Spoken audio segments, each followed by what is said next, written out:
Zinnias are one of my favorite warm season flowers to grow here in southern Arizona.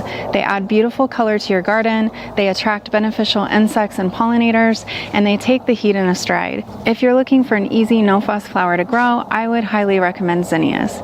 Here are 7 tips for how to grow zinnias to make your space beautiful. My first tip is to prepare your planting site.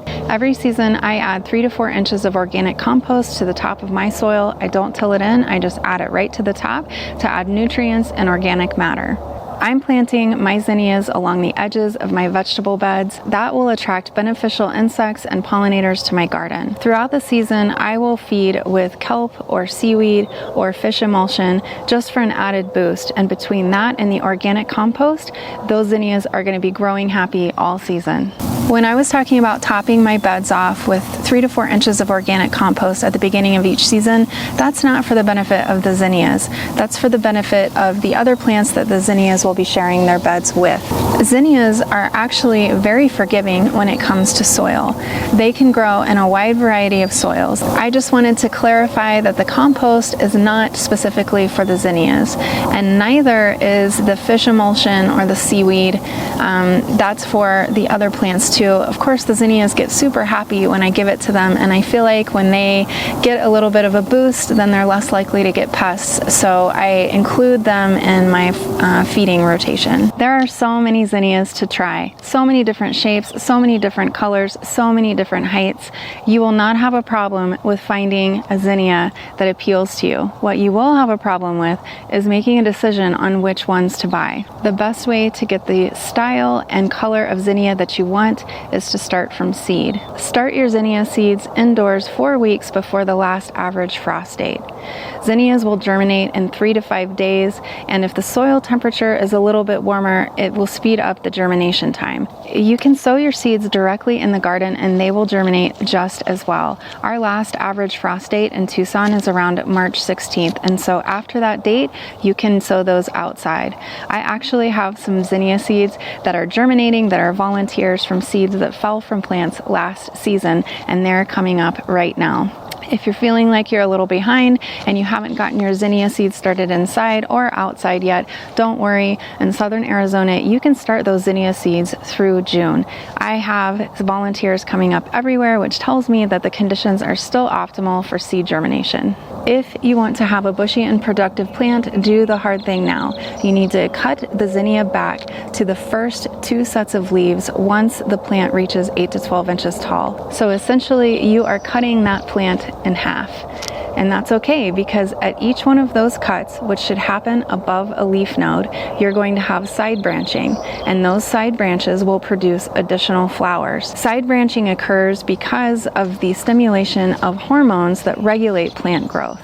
And that happens in nature because when plants get eaten or broken by the wind, or maybe if the gardener comes along and cuts them, they can still continue to grow by producing side branches where that main stem was cut off. Another trick for getting more blooms is to harvest more often.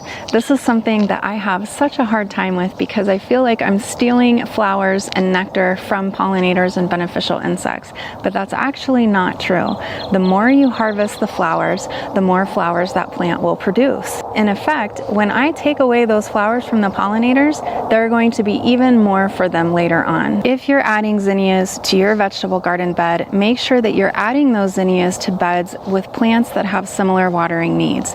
I am going to be adding mine to my tomato beds and my pepper beds, and all of those plants have similar watering needs to zinnias. I water the vegetable bed twice a week very deeply.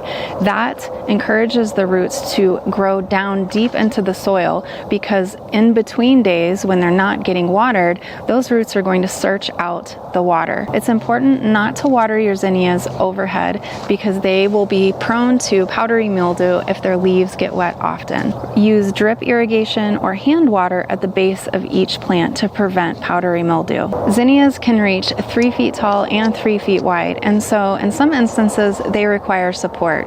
You can either stake each individual plant, or you can use something called trellis netting, and that's available at many different suppliers. You can Google trellis netting and choose the company that you'd like to purchase yours from. Zinnias are tough. but even zinnias can get pest infestations. Spider mites happen during drought conditions. Over-fertilization, which causes increased foliage growth, can be very tempting for aphids, and caterpillars also love zinnias. If you manage your watering schedule well and you don't let your plants dry out, and you have good soil and good sunshine and also good space in between your plants, then you're going to be less likely to have pest problems. If you do have pest problems, you can use neem oil or insecticidal soap, and for caterpillars, you can spray BT. I have a 2-gallon sprayer that I will put BT in, and I go through every other week and spray my tomatoes and my grapes just to make sure that the caterpillars are kept at bay. It's no trouble for me to spray the zinnias as well because I have extra mixed up and ready to go. As I mentioned before, zinnias can get powdery mildew, and if that happens, you can treat with an organic fungicide. It's best to let the beneficial insects in your garden have a try at the pests first. If they need backup, you can come into the rescue. The most important thing is to monitor your garden. Take walks in the morning, take walks in the evening, look at your plants, then you'll be able to catch pest problems when they first begin rather than when you realize you have a heavy infestation. Last but not least is save the seeds. This is not one of my 7 tips, it's just a bonus tip for you. Zinnias are prolific bloomers and they produce a lot of seed. It's very easy to save the seeds for zinnias. If you have some favorite blooms, let those blooms stay on the plant until they dry. Once they're dry, you can cut those off with a sharp pair of pruning shears and you can take them indoors where it's a little bit cooler. I like to spread mine out either on a paper plate, I have a screen that I use sometimes, and sometimes I steal the tray from my dehydrator because it has really good airflow through the mesh bottom.